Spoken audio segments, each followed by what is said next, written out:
σας, είμαι η Μιχαέλα, μου αρέσει να παίζω με το ζωγραφική. Σας είμαι ο Αμέρ.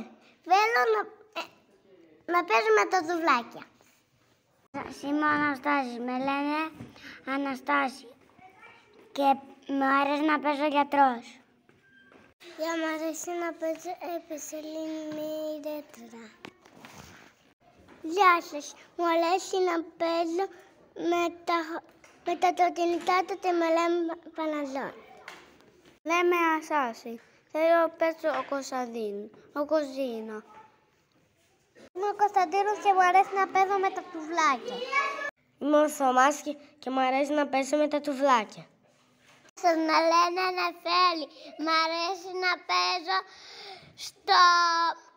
στο γιατρείο.